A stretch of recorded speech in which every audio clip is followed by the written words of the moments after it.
ఒకటే అయి ఉండాలి. ఎందుకంటే దేవుడు మొట్టమొదటి చూసేది అన్నిటికంటే నీ పెదవుల కంటే ముందు నీ హృదయాన్ని చూస్తాడు ఆయన. నీ హృదయంలో ఏముంది అంటే, చాలామంది ప్రార్థన చేయడం అనేది ఎలా ఉంటుందంటే, అవసరం ఉన్నప్పుడు ఒక రకంగాను, ఆ లోపల ఈ అవసరం తీరనే, తర్వాత ఈ గండం గట్టెక్కితే తర్వాత చూద్దాం దేవునికి అనుకునేటటువంటి మనస్సు కలిగినటువంటి వాళ్ళు ఉంటారు. అనగా ఈ రోజు నాకు 10,000 అవసరం అయ్యింది, అవతల ఆయన అంటాడు 10,000 కావాలంటే కానీ 10 రూపాయలు వడ్డీ అన్నాడు అనుకోండి ఉదాహరణకి. ఇప్పుడు నేను ముందు ఈ అవసరం కట్టాక 10 అవుతాయి ఏంటి 20 అవుతాయంటే అనుకుంటాను. కట్టేటప్పుడు నాకు ఏమవుతుంది, భారం అనిపించి బాబోయ్ ఆయన దారుణంగా అడిగాడు ఏంటి అంటే దాని అర్థం ఏమిటంటే, నాకు అవసరం ఉన్నప్పుడేమో నువ్వే దేవుడు అన్నాను, అవసరం తీరిపోయింది ఇప్పుడు ఏమంటున్నాను, ఇంత వడ్డీయా అసలు అది ఉంటుందా,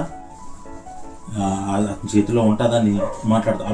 ఇచ్చే ముందేమో అప్పిచ్చేవాడు వైద్యుడు, మీరు డాక్టర్ గారు అంటాడు, అప్పు కట్టేటప్పుడేమో అప్పుల వాడు అని అంటాడు.